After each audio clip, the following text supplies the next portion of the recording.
যা রোদ, রোদেই বসেছিলাম এতক্ষণ। নমস্কার বন্ধুরা, আমি রিয়া, আর একবার একটা নতুন ভিডিও নিয়ে চলে এলাম। প্রতিদিনই বলি নতুন ভিডিও নিয়ে চলে আসবো, কিন্তু বন্ধুরা এত ঠান্ডা লাগছে, আমি আর পাচ্ছি না। শীতকাল আসলে ভাবি কি গরমকালটা ভালো, গরমকাল আসলে ভাবি শীতকাল ভালো। আমরা কিরম বেইমান না? শীতকালে খেয়ে হয়তো সব রকম হজম করতে পারি, কিন্তু গরমকালে তো খাওয়া যাবে না। শীতকালে যখন তখন মাংস আনলাম, এই আনলাম, খেলাম। রান্নারও ঠিক থাকে না, কোনো জোগাড়ও থাকো না। যখন বাজার যায় সবজি আলাম, বাজারে তো সবসময় যাচ্ছে অনবরত, শুটকি মাছও যাচ্ছে। আমাদের বাজার যেতে লাগে না। আমি মনে করি বাজার থেকে এখানেই লাভ বেশি, চাষিরা ভালো ভালো জিনিস নিয়ে আসে। মহিলারাও বাজার নিয়ে বেরিয়ে গেছে আমাদের এখানে বাজার বসলো বলে। এত লোক সংখ্যা না, কোথা থেকে আসে কে জানে। আবার এখানে অনেক ভাড়া এসছে, নতুন কাউকে চিনি না, অনেক ভাড়া এসছে। সবাই দোতলা করে ঘর করছে, নিচটা ভাড়া দিয়ে দিচ্ছে। ওই দেখুন মাজালা বলতে না বলতে, শুনছেন? একটু সার পাবেন, আমি জানি এই ঘরটা খুব কম আসি। এইখানটা সকালে রোদটা পড়ে বলে আমি এখানটা একটু এসে একটু বসি, শুয়ে পড়ি, জামা কাপড় লেপ কাতা এই ঘরেই রোদে দিই, বাইরে যেতে লাগে না। এত রোদ, ওই জানলাটাতে প্রচুর রোদ পড়ে। আর গরমকালে এই ঘরে কেউ থাকে না, টিকতে পারবে না, এত গরম। আবার সন্ধেবেলায় খুব আরামদায়ক ঘর, আমার প্রিয় ঘর। ছোটো ঘর হলে কী হয় বন্ধুরা, ছোটো না, লম্বায় বড়, চওড়াই ছোট, জায়গাটা শর্ট তো তাই। এই দুটো ঘর করা হয়েছে, তার বলছি উপরে ঘর করতে। উপরে ঘর করলে বন্ধুরা হয়তো করলাম উপরে ঘর, থাকার লোক নেই। দেখুন এতগুলি ঘর বারান্দা, মোছার কেউ নেই, সব আমাকে পুষতে হয়, জানেন তো। আমার যে কী কষ্ট হয় আমি বলে বোঝাতে পারবো না। ঘর ঝাড় দিয়েছি, রান্না করব, ছেলে খাবারটা নিয়ে যাবে, তারপর আমি ঘরের কাজ আস্তে আস্তে করবো। সব কিছু তো ক্যামেরার সামনে দেখানো যায় না, কি করব, কিছু করার নেই। ভিডিও তো আমাকে দিয়ে যেতেই হবে রেগুলার, ভালো হোক আর খারাপ হোক, যাই হোক বন্ধুরা। আমি কারোর কথা শুনে পিছিয়ে পড়তে চাই না। আমি আমার কাজ আমি দিয়ে যাব, দিয়ে যাই। আমার ঝড় ঝাপটা জীবনে আরও আসুক, আমি আমার কাজ দিয়ে যাব, কারণ আমি কাউকে বিশ্বাস করি না। সত্যি কথা বলতে আমি কাউকে বিশ্বাস করি না। তখন নিজে খেটে এসেছি, ছেলেমেয়ের জন্য আগেও বলেছি, বসে পড়েছি আমি। ওদের তো মানুষ করে দরকার আছে না, কে দেখবে? মা বাবার মতো কেউ দেখার কেউ আছে যে যতই বড় বড় কথা বলুক না কেন, তাই না? যার জন্য আমার সময়টা ওখানে নষ্ট হয়ে গেছে। আর আমি বন্ধুরা ঘরোয়া ছিলাম, কিন্তু এতটা ঘরোয়া আমি থাকতে চাই না। আমাকে রোজগার করতে হবে, বাইরে বেরোতে হবে, ছেলে মেয়ে নিয়ে সংসার, উতাল পাতাল সব জীবনেই আছে, তাই না? এই হচ্ছে ব্যাপার। আমি ইউটিউবের মাধ্যমে সবাইকে বলতে চাই, প্লিজ চ্যানেলটা সাবস্ক্রাইব করে রেখে দেবেন যারা নতুন নতুন বন্ধু আছেন। আর যারা সাবস্ক্রাইব করেছেন তারা তো দেখছেনই আমার অবস্থাটা কি। ভালো মন্দ নিয়ে সব কিছু আমি ভিডিও দিচ্ছি, এদের আগের তো কোনো কিছু নেই। আমি আমার জীবনের কাহিনী বলছি, দাদার কাহিনী বলছি, ইনকাম সোর্সটাও বলছি, বাড়িঘরও দেখাচ্ছি, রাস্তাও দেখাচ্ছি, ছেলেমেয়ে লাইফটাও বলছি। এটা কিন্তু বন্ধু কোনো ভেজাল না। আমাদের জীবনে যা যা ঘটে দৈনন্দিন, সেটাও আমি তুলে ধরি, তাই না? চলুন, দাদা আজকে আলুর দম করছে, মাছ রয়েছে, ডিমের তরকারি রয়েছে। কেননা কালকে একটু ছোটোর মধ্যে পিকনিক করেছে আমাদের বাড়ির সামনে, প্রায় 37 জনের, ছোটো কি 37 জনের পিকনিক। ভালোই হয়েছে। হঠাৎ আমি বুঝলাম আমি করবো না, জানুয়ারি মাসেও বলেছিল 1 জানুয়ারিতে পিকনিক করতে। আমার এত শরীরটা খারাপ, দেখলেন তো আপনারা ক্যামেরার সামনে, আমার এত শরীরটা খারাপ যে আমি কথা বলতে পারছিলাম না। তা কালকে জোর জবরদস্তি করলো, যাই করি। এমন কিছু হয়নি, ডিমের ঝোল, ভাত, ডাল, ভাজা, পাঁপড় ভাজা, আলু ভাজা, এসব হয়েছে, মিষ্টি। হ্যাঁ মোটামুটি হয়েছে। কত করে অ্যামাউন্ট জানেন? 10 টাকা করে। 10 টাকা করে হাঁসের ডিম, আবার একটা করে ল্যাংচা। আমরা কী বলে, কে বেশি দিয়েছে কে জানে। শুধু ঘর থেকে আমাদের চাল গেছে, 37 জনের টিম, অতজন তো অনেক কিছু দেয়নি। এবার কেউ দিয়েছে ঘরের চাল, সবাই মিলে আমরাও চাল দিয়েছি, যে যেরকম খায়। আর আমাদের তো 1 কৌটো চাল 3 জন খায়, আমাদের ভাত তো কম খায়। তা ওই ওই আমি 1 কৌটো ভর্তি ভর্তি চাল দিয়েছি, আর 2 মুঠ চাল দিয়েছি। তাই না? বেশি হলে বেশি হবে, খায় না, আমরা তো ভাত কম, 1 হাতে ভাত নিই, 2 হাতে ভাত নিই, খেতে পারি না। রাতে আমি রুটি খাই, কেন? কাশির জন্য। কালকে ভাত খেয়েছি, কী কাশি আমার! কালকে ভাতটা খেয়েছি, প্রচুর কাশছিলাম আমি। ডিমের ঝোল, মিষ্টির মধ্যে ল্যাংচা ছিল, আর ডাল ছিল সবজি, আর ছিল আলু ভাজা, পাঁপড় ভাজা, 10 টাকা করে। এবার আমি টমেটো নিয়ে গেছি, পেঁয়াজ নিয়ে গেছি, কিছুটা রসুন নিয়ে গেছি, ধনে পাতা নিয়ে গেছি। আবার অনেক কিছুই দিয়েছে, সবাই সব কিছু দিয়ে পিকনিকটা হয়েছে, ঘরের চাল টাল দিয়ে। কেউ তেল দিয়েছে, সর্ষের তেল, সাদা তেল, এই দিয়ে পিকনিক করেছে। 10 টাকা করে হিসাবে হয়েছে। তাও মনে হচ্ছে ঠকা, কেউ না কেউ বেশি দিয়েছেই, কেউ বলছে না, স্বীকার করছে না। বলে এবার পিকনিক করলে ফাঁকা মাঠে গিয়ে পিকনিক করবো, আর তাও ভালো, এটা আনন্দ জাগিয়ে। আর বেশি আমি জল ঘাটতে পারবো না, কিন্তু আমাকে ধরে নেবে ঠান্ডার সময়। এত মর্টিন জ্বলছে, ধূপ জ্বলছে, প্রচুর মশা। এই যে বন্ধুরা, এখানে ডাল আমি সিদ্ধ দিয়েছি, কালকে ছেলেকে মাছের তরকারি পাঠিয়েছি, কি ঝগড়া, মাছের ঝাল পাঠিয়েছি। মা আমি খাবো না, আমি খাই না, একটু বেঁচে খায়। ভাতটাও বসিয়ে দিয়েছি। আর দাদা দেখুন আলুর দম করার জন্য আলু কাটছে, বলছে আমি নিজে নিজে করছি। আমি না, আমি দোকান দিয়ে আদা রসুনটা নিয়ে আসি, কারণ কালকে নিয়ে পিকনিক হয়েছিল, ঘরের জিনিস নিয়ে ঝুড়ি পুরো ফাঁকা মোটামুটি। শুধু আলুর দম করবো নাকি, আর ডাল করছি। হ্যাঁ, আলুর দমটা আমি করছি। তুমি করো আলুর দম? ভালো সিদ্ধ করে নিলে, নতুন আলু তো পরে শক্ত হয়ে যাবে। আমি করছি, তুমি অত টেনশন করো না। টেনশন করছি না, আমি বাইরের কাজ আছে, বাসন রয়েছে টিফিনের, ধুয়ে আসি সব। দেখুন না কিনা রোদ, দেখুন ছোটো ঘরটা। আবার আরেকটু বেলা হলে আরও রোদ পড়বে, বিছানায় রোদ পড়বে। সকালবেলা একটু রোদ পড়ে, একটু আবার ছায়া পড়ে গাছের জন্য, এবার বেলাতে প্রচুর রোদ পড়বে। ডালে টমেটো ফোড়ন দেবো, বলো একটা কিছু, বলো করে দিই। না না, যা ইচ্ছা করো। ওকে মাছ পাঠালে না, খুব ঝগড়া অশান্তি, ভালো লাগে না। খায় না তো বন্ধু, নিয়ে চলে আসে মাছগুলো, কালকে সব ফেলে দিয়েছে। আর ঝোল আলু দিয়ে ভাত খেয়েছে, আর উচ্ছে ভাজা দিয়ে বেগুন ভাজা দিয়ে, দেখুন কেমন। কারণ মাকেও তরকারি পাঠিয়েছি, কালকে দাদা খাটুনি হয়েছে, বাজার করে নিয়ে এসে আবার মাকে দিয়ে এসছে। মায়ের খুব শরীর খারাপ, বাড়াবাড়ি, জানেন। তাই তো বলি, এই তো ছেলেমেয়ের অবস্থা। আমি তো শির হয়ে গেছি, একদম শির হয়ে গেছে। কে কী বললো আমার যায় আসে না। আমার তার মায়ের 4টে ছেলে মেয়ে, ভাবুন তো, 3টে মেয়ে। যে শুনবে শুনবে, রাগ করবে রাগ করবে, মায়ের 3টে মেয়ে, আর আমাদের তো একটা করে মেয়ে। এখন তো ছেলেরা অধিকাংশ সব যে মানে আলাদা হয়ে যায়। আমিও তো মানা করতে পারবো না, কারণ আমার ছেলে সংসার করলে বলতে পারি না যে অশান্তি হচ্ছে, কি চলে যা, কি তোমাদের মতো ভালো থাকো, আলাদা থাকো। যদি মনে করো আলাদা খাবে, আলাদাও খাও, তাও ভালো। কিন্তু আমি আমার স্বাধীনতা হস্তক্ষেপ করবো না। আমি কিন্তু ঘুরতে ভালোবাসি বন্ধুরা। আমি আর ঘরে থাকার মেয়ে না বাবা। শুধু ওই যে বাইরে গেলে পয়সা করি খরচা আছে। আমি ভীষণ ঘুরতে ভালোবাসি, সবাইকে ঘুরতে নিয়ে যেতেও ভালোবাসি, খাওয়াতেও ভালোবাসি, রান্না করতেও ভালোবাসি প্রচুর। কিছু করার নেই। আমি এই জায়গাটা বন্ধুরা অনেক কষ্ট করে এসেছি। দেখুন কথা বলতে বলতে বসে পড়লাম, কী অবস্থা। আর আপনাদের সাথে হাজাতেই থাকবো আমি। দাদা অনেক আলু কাটছে। আমি তাহলে মশলাটা গিয়ে দোকানে গিয়ে নিয়ে আসি, দোকান থেকে যাচ্ছি, আমি যাচ্ছি। ও 30 টাকাটাও দিয়ে আসি, কাল পিকনিকের টাকা 10 টাকা করে। কেউ বলবে এখনকার বাজারে 10 টাকা করে এত কিছু হয়েছে। আমি তো ডাল টাল খাই না, আমি শুধু ডিমের ঝোল দিয়ে ভাত খেয়েছি। হাঁসের ডিম বলে খেয়েছি, মুরগির ডিম বলে খেতাম না হয়তো, বাড়িতে খেতাম, কি পিকনিকে খেতাম না। ওরা ডিম আনতে সেই নেপালগঞ্জে গেছিলো, ওরা অটো করে দুপুরবেলা গেছিলো, মানে বিকেলের দিকে গেছিলো, সন্ধ্যেবেলা বাড়ি এসছে 7টার পর। আমি যেতাম, কিন্তু ওই যে গাড়ি হাওয়া লাগবে, আমি গাড়ির হাওয়ার জন্যই কোনোখানে যেতে পারছি না। দাদা বলে চলো সামনাসামনি মন্দির ভালো বানিয়েছে, কি চাষ হচ্ছে দেখে আসে গিয়ে, বন্ধুদের নিয়ে যাই আমার সাথে, বন্ধুরাও দেখুক। ভয় যেতে পারছি না বন্ধুরা, ভীষণ ভয় পাচ্ছি আমি। একটু হাওয়া লাগলে কাশি হচ্ছে, দেখুন খুলে দিয়েছি রোদ এসছে বলে। সব সময় গলাটা চাপা থাকে, সব সময় চাপা থাকে। আমার কষ্ট বুঝবে কে, তাই না? ওরা হাড় পুরো এগুলো যন্ত্রণা, এত কষ্ট, এগুলো পুরো যন্ত্রণা করছে। আমার ছেলে ভয় পেয়ে গেছে, আমার হাজব্যান্ডও ভয় পেয়ে গেছে। মানে কি বলুন তো, আমি থুতু ফেলছি, পুরো সর্ষের তেল ফেলছি। আমি থুতু ফেলছি সর্ষে, আমি এরকম কোনো দিন কখনো হয়নি, এতটা বাড়াবাড়ি। শরীর খারাপ, ঠিক আছে। আর ছেলেটা একটু কী বলুন তো, একটু মানে অন্যরকম তো, ও মানে ভেঙে পড়ে চট করে আমার কিছু হলে, ভীষণ আগাগোড়া এরকম আগাগোড়া ভেঙে পড়ে। ওকে বলো ওইখানে যা, জোর করে বলি সেখানে একদিন কোনোখানে কাটাবে না, যতক্ষণ না জোর করে পাঠাবো কারোর বাড়িতে। যাও নেমন্তন্ন করেছে, যা কি থাক, এরকম 14 বার ফোন করবে। দেখুন না কাজে গেছে, একটু ফোন করলো বলে আমাকে, ওই হচ্ছে ব্যাপার। ওই জন্য বললাম একটু ডাল সিদ্ধ করে দিই, ডাল সিদ্ধটা তুলে নিই, আবার উল্টোপাল্টা খায় না। বলছে মা আমাকে ঘি দিয়ে আলু ভাজা দিয়ে ভাত দেবে, আনসান দেবে না। এই যে বন্ধুরা, দিদি আবার মটর শাক রেখেছে। মটর শাক আমি খাই না, দিদি খুব ভালো লাগে। দেখুন মটর শাকটা টাটকা একদম। আর আমি ওইদিকে আলুর দম বসিয়েছি, আলুর দমটা আমি করলাম। আর দিদি সবজিওয়ালা আসলেই তো আর সবজি রাখার জন্য পাগল হয়ে যায়। আর সবজিওয়ালারাও খালি বারবার বলে দিদি দিদি বলে ডাকে। দিদি এখন মটর শাক কাটতে খুব ব্যস্ত। এই মটর শাকটা কত দিয়ে নিয়েছো? 45 টাকা, 15 টাকা করে। 45 টাকা শাক? 40 টাকা দিয়েছি। 45 টাকা। মটর শাক খেতে ভালো লাগে?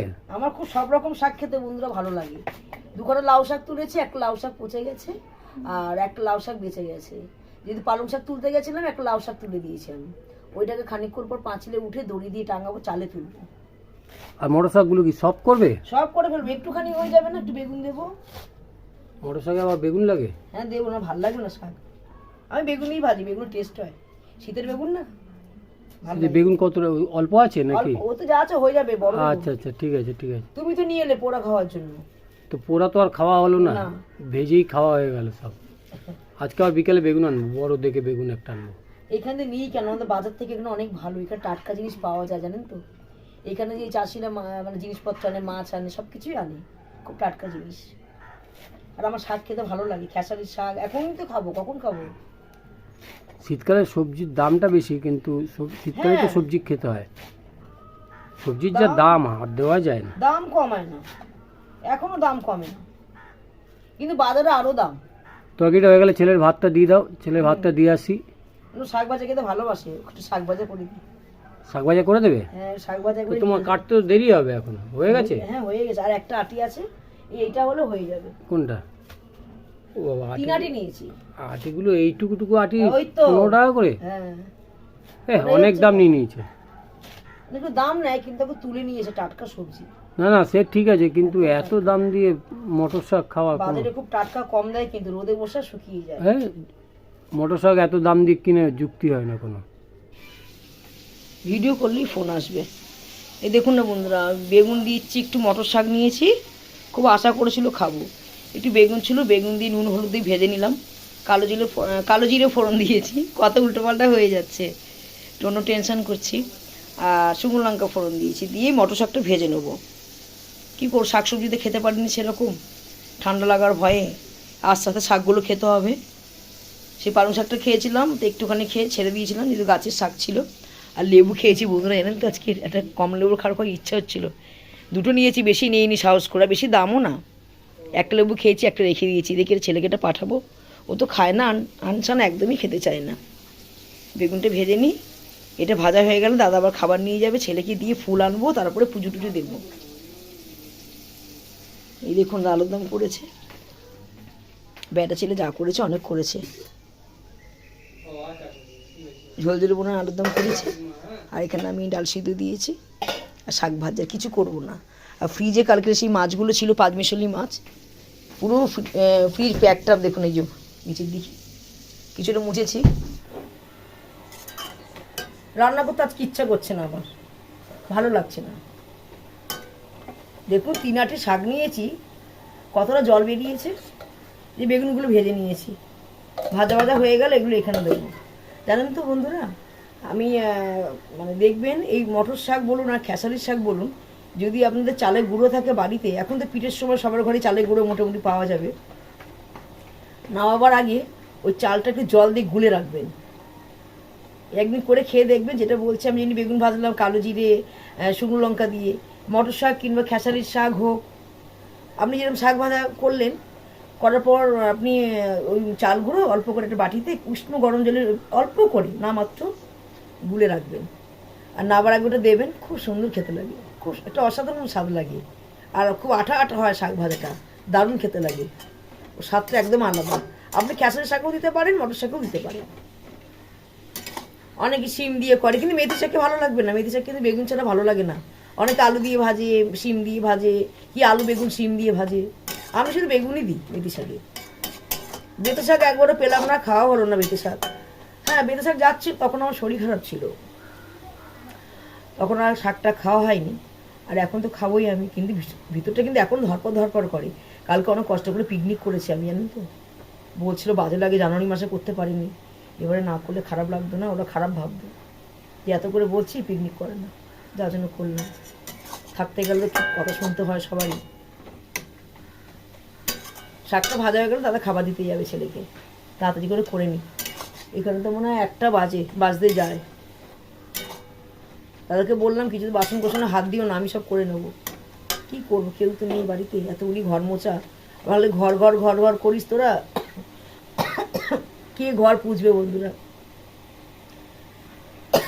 ছাদের ঘর করলেও তো ধরুন ধার দেনা করে করলাম, ছাদের ঘর করলেও তো ঘর পোছার লোক নেই, থাকার লোক নেই, এই হচ্ছে ব্যাপার। আর আমি এমন একটা কাজ দেখেছি, আজকে নয় ঘরে আছি, আমাকে 2 দিন পর তো বাইরে বেরোতেই হবে, তাই না, বাইরে তো কাজ করতেই হবে আমাকে, এই হচ্ছে ব্যাপার।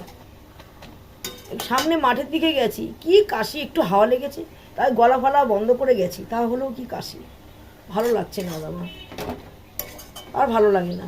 এতদিন শরীর খারাপ বলে কারো ভালো লাগে বলুন তো? একই জিনিস, এত পাখার আওয়াজ না ভালো লাগে না বাবা, কথা বলতেই পারছি না। যে বন্ধুরা আবার সবজি নিয়েছি, নিয়ে ধুয়ে টুয়ে রেখেছি, ঝোড়া তো পুরো খালি ছিল, কিছুটা গুছিয়ে গুছিয়ে ফ্রিজের মধ্যে রেখে দিই গুছিয়ে। চারিদিকে ফ্যান চলছে, এত মশা, আর কিচ্ছু ভালো লাগছে না। দাদা স্নান করছে, বলেছে পুজোটা দিয়ে দাও, আমি পাচ্ছি না, কতগুলি ঘর পুষতে লাগে বন্ধুরা। তেমনি মশা ঘরে, প্রচুর মশা। ধূপ জ্বালিয়েছি, ধূপ জ্বালিয়ে মশাগুলো সব বেরাচ্ছে। মশা আমি সহ্য করতে পারি না, আমি একদম সহ্য করতে পারি না। ধূপ জ্বালিয়ে তারপর আমি ব্যাট দিয়ে যেই কটা থাকে মেরে দেবো, নিয়ে জানলা দরজাগুলো বন্ধ করে দেবো। এরকমই হয়, খুব খারাপ লাগে আমার। চলুন জানলাটা বন্ধ করে দিয়ে আগে। এত কাজ করতে পারি না, জোর করে কাজ করি, জোর করে কিছু করুক ও, মানে নিরুপায় আমি, কিছু করার নেই। ছেলে তাকে টুকিটাকি কাজ করো, যদি কাজে গেছে পারলে করতে পারে, করে না। যাই দাদা পুজো দিই, আজ বৃহস্পতিবার, দেখা যাক কী করা যায়। আর কালকে না ভিডিওতে আমি 3 তারিখ বলেছি, কালকে 4 তারিখ ছিল জানেন তো। কালকে ভিডিও দিয়েছিলাম 3 তারিখ বলেছি, গড়বড় হচ্ছিল আমার, তারপরে দেখি না 4 তারিখ কালকে, তখন আজকে 5 তারিখ। এরম হয়ে যায়, উল্টোপাল্টা গোলমাল হয়ে যায়, এতগুলি সমস্যা না। ওই শরীর খারাপ হলে না বন্ধুরা আমার মাথা ব্যথা ভীষণ যন্ত্রণা করে, কারোর কথা সহ্য হয় না আমার, একদম মানে চুপচাপ নিরালায় থাকি। এই গায়ে জানেন আমি সরষের তেল মাখি না, সরষের তেল মেখেই রোদের মধ্যে থাকতাম। বুঝতেই পারছেন গায়ে মানে এখন সরষের তেল ভরা, মুখটা একদম কালো কালো লাগছে। রান্না করলাম টুকটুক করে। কালকে পিকনিকে দাদা ডিম খায়নি, এই ডিমটা রেখে দিয়েছে, হাঁসের ডিম, আর এখানে আলুর দম করেছে, সব বার করিয়ে, মাছও আছে কিছুটা, পাঁচমিশালি মাছ এনেছিল রয়েছে। কালকে তো পিকনিক করার কথা ছিল না, ওরা জোর করে বললো, খারাপ ভাববে না, আর না করলে পাড়ার মধ্যে থাকতে হয়, তাই করলাম। দেখিনি, তালাটাকে বন্ধ করে দিয়েছি, গেটের নিচটা ফাঁকা হয়ে গেছে। দাদাকে বললাম কি যে একটু জাল এনে লাগিয়ে দাও, সাপ ঢুকে যাবে না হলে। সাপটাকে ভীষণ ভয় পাই আমি, আর আরশোলাকে ভীষণ ভয় পাই। বসে পড়ি, কি ঠান্ডা ঘরের ভিতরে, ভাল লাগে না। কাজলটা ফুরিয়ে গেছে, কাজল নিয়ে আসবো, দাদাকে বলেছি আমি, বলে আমি কালকে গিয়ে নিয়ে আসবো, আমি যাবো না, কেননা আমি একটা হাওয়া টাওয়া লাগতে পারে, একদম কাজল নেই। দেখা যাক, দুটো কাজল এনেছিল, একটা কাজল আগের ছিল, একটা কাজল কিনে দিয়েছে। কাজল বেশি দিন যায় না বন্ধুরা, একটা কাজল 3 মাসও যায় না আমার, দামি কাজল। কাজলটা পুরো অভ্যাস হয়ে গেছে। আগে আগে তো অনেক বছর আগে আমরা সিঙ্গার পরতাম, 2 টাকা করে, যে 1.5 টাকা করে, সরি 1.5 টাকা করে না 12 আনা করে যে কৌটোগুলো ছিল, ওগুলো 12 আনা 1.5 টাকা ছিল। এখন তো সব 200 টাকার কাজল, 190 টাকার কাজল। কথা বলবো কি, ভীষণ কাশি হচ্ছে। কটা কসমেটিক্স কিনবো, কয়েকটা কিনে নিয়ে এসেছি, এটাও কিনে নিয়ে এসেছি, এটা কিন্তু সোনার না, এই দুটো কিন্তু সোনার না, এরকম দুটো কিনেছি, একটা ছোট একটা বড়। আমার না একটু কসমেটিক্সের উপর ভীষণ লোভ। অনেকে দেখবেন টাকাগুলো নিয়ে নিয়ে কী করে, সোনা দোকানে দেয়, সোনা বানায়। আমার আবার সোনা বানা থাক, আমার কিন্তু এত, মানে দেখুন আমার কান কাটা আছে এখানে, জানেন তো, এত বড় বড় দুল পড়তে, এখানে আমার কান কাটা আছে এখানে, ইয়াং বয়সটায়। অল্প বয়স ছিল যখন, বিয়ের আগে, বিয়ের পরও পড়েছি, বিয়ের আগে বলে কথা না, বিয়ের পরও অনেক বছর পড়েছি আমি। তো আস্তে আস্তে সব তুলে দিলাম, কিন্তু ছোটো ছোটো দুলগুলো বানিয়ে পরবো, আছে ছোটো দুল আছে, কানটা চুলকায় বলে আর পড়ি না। তা অনেকে ভাবেন যে সোনার না, এটা আর এর থেকে এক সাইজ ছোটো আছে ইমিটেশনের দুল। এটা আমি ইমিটেশন দেখলেই যত টাকা দাম হোক আমি দাঁড়িয়ে যাই, নিয়ে নিই। শ্রীহরির কি শ্রীহরি কালেকশান আছে, তারপরে অনেক রকম দুল কিনেছি আমি। টিপের পাতাটাও ফুরিয়ে গেছে, ওগুলোও নিয়ে আসবো। আমি কি একটা টিপ পরি ফেলে দিই, আবার একটা টিপ পরি, আয়নাদের এই ছোটো আয়নাদের টিপ ভর্তি, ফেলে ধুয়ে এসছি, আবার কয়েকটা রয়েছে। একটা টিপ 2 দিন ধরে পরি না আমি, জল কাটে, আর তারপরে কেমন কেমন যেন হয়ে যায়। একটু ভালো টিপই কিনি আমি, কয়েকটা জিনিস কিনবো। তাই ভাবছি, আপনারা হয়তো ভাববেন এটা আমার সোনার দুল না, এটা ইমিটেশন দুল। এইটার একটা ছোটো আছে এক সাইজের, ভাল লাগে, সাজগোজটা ভাল লাগে। দাদাকে বলছিলাম এবার আমরা যদি যাই, আমি তো একা ক্যামেরা করতে পারবো না, তুমি শুধু একটু ক্যামেরা করে দিও, আমি কটা কসমেটিক্স কিনবো বড় বাজারে গিয়ে, অনেকগুলি কসমেটিক্সের দরকার আছে। আর কয়েকটা দোকানদারের সাথে যদি আমি বিজনেস করে বলেছিলাম বন্ধুরা, ভাবছি কয়েকটা শ্রীহরি মালতলি বিক্রি করবো, আমার হাতে যশ আছে অনেক, বিক্রি করেছি এর আগেও, তার মাঝখানে আর করতে পারিনি। তারপরে আমি বলেছিলাম যে আমি নাইটি জামা কাপড় আমি আবার তুলবো নতুন করে, আবার কিছুটা ঘরে বসেই বিক্রি করবো, হলো না হলো আমরাই পরে নিলাম। কলোনি এরিয়াতেও থাকে না, উড়ে যায়, সঙ্গে সঙ্গে উঠে যাবে, ধার বাকি দিলে চলে যায়, 3-4 মাসে যদি বাকি দিই চলে যাবে। আমি এই বিশেষটা আমি করবো, এটা আমার ইচ্ছা। আমার ইচ্ছে ছিল কোনোদিন নিজের বাড়ি হলে একটা মুদিখানা দোকান করব। মুদিখানা দোকান করেছি ঠিক এই বারান্দাটায়, মুদিখানা দোকান করেছি। দোকানটা 2-1 বছর 3 বছর চালালাম, তুলে দিলাম। শখ এটা আমার, টুকিটাকি শখ, টাকা লস যাক, শখটা মিটিয়ে নিই। তারপর প্ল্যান করেছিলাম যে আমি টিপের কারখানা করবো, যে বড় বড় ম্যাড্রাসের টিপগুলি আছে না, বড় বড় ওগুলো। তো কাজ আমি শিখেছিলাম বিয়ের আগেই, সবার মানে যেটা হয় আর কি। আমি সব কিছু মোটামুটি অল্প অল্প শিখেছি। ফের মেশিন কিনে ডাইস টাইস কিনে এনে আমি লোক দিয়ে খাটাবো, করতে পারলাম না। এটা আর করতে পারলাম না, হলো না, জায়গা শর্ট আছে, হবে না। একটু জায়গা লাগে, মহিলারা কাজ করবে তো জায়গা লাগবে, তাই শুধু মহিলাদের জন্য হলো না। ঠিক আছে, এই স্বপ্নটা আমার থেকেই গেল, জানি না কবে দাঁড়াতে পারবো, করবো কি না। 5টা মেয়েরও কাজ থাকতো, আমি যদি ডাইস কিনে যদি একটা করে স্যাম্পেল দিয়ে দিতাম, ওরা স্যাম্পেল দেখে আমি না হাতে করেই শেখাতাম। 2-3 দিনে মেয়েরা তো পারবে, 2-3 দিনে ঘরে বউরা শিখে যেত। আর প্রচুর টাকা তো ওতে, প্রচুর টাকা, অনেক টাকা। তা ওরা পয়সার যদি একবার হাত চালু হয়ে যায়, ভেবে যেন 5টা মহিলাকে নিয়ে কাজ করবো আমি, ওদেরও কিছু রোজগার হলো, আমারও কিছু থাকলো। আমার খুব শখ ছিল সব মেয়েরা মিলে একটা জায়গায় কাজ করবে। তারপরে ছেলে না, মেয়েরা, শুধু মেয়েদের জন্য কাজের জন্য বলেছিল, মেয়ে মহিলা যারা যারা আছে ঘরে বসে হাউস ওয়াইফ, তাদের জন্য। আমি একটু মনটা একটু বড় বন্ধুরা, কিন্তু করতে পারছি না। এসব ডাইস ফাইস কিনতে গেলে আর্থিক লাগে, আর্থিক দিক থেকে না হলে হবে না। আর এমন কিছু নেই সংসার থেকে দেবো, সংসারে তো বুঝতেই পারছেন, সংসার খেতেই শেষ। তাও তো রোগ তো আছেই, ওষুধ বিসুখ তো আছেই, অসুখ আছে, বিসুখ আছে, অনেক কিছু ব্যাপার আছে। ইচ্ছেটা পূরণ হচ্ছে না যে 5টা মহিলারও কাজ থাকলো, আমি একটু দাঁড়াতে পারলাম। আমি দেখি জীবনে যদি কোনো দাঁড়াতে পারি, আমি ডাইস কিনে আমি মেয়েদের কাজ দেবো, না হলে অন্য কাজ দেখি দেখি ঘরের মেয়েদের জন্য। তারা ঘরে বসে ইনকাম করলো, আমিও কিছু সহযোগিতা পেলাম। খুব ইচ্ছা আছে, দেখা যাক কী করা যায়। সব পয়সার খেলা। যাই বন্ধুরা, পান খেলাম, পান খেলাম, খাওয়া মানেই বুঝতে পারছেন মাথাটা আমার ঘুরবে, একটু জর্দা খেয়েছি। যদি ভিডিওটা ভালো লেগে থাকে, লাইক শেয়ার কমেন্ট করতে ভুলবেন না। জানি না ভিডিওটা কতটা লং হয়েছে, অনেক তো কাটাকুটি যাবেই এডিট করার সময়। আর চ্যানেলটা অবশ্যই সাবস্ক্রাইব করে রেখে দেবেন। যারা নতুন দর্শক আছেন, আমার ভিডিওটি কেমন লাগছে বলবেন। আর পুরাতন দর্শক তো আছেন, সাপোর্ট তো আছেন, না হলে আমি এগোতে পারবো কী করে। আপনারাই সব, আমি এখনও বলছি বন্ধু, আপনারা না থাকলে আমি কিছু না। এত ঘরের কথা, ফ্যামিলির কথা, লোকের কথা বলছি, নিজের ভেবেই বলছি, পর ভেবে হলেও বলতাম না, ঘরের কথাও বলতাম না। আর আপনাদের নিজের ভাবি বলেই সব কথা বলছি, আর ভেবে যাবো নিজের। যাই হোক, যদি ভিডিওটি ভালো লেগে থাকে লাইক শেয়ার কমেন্ট করতে ভুলবেন না। আবার আগামীকাল নতুন ভিডিও নিয়ে হাজির হয়ে যাবো। আজকের মতো টাটা।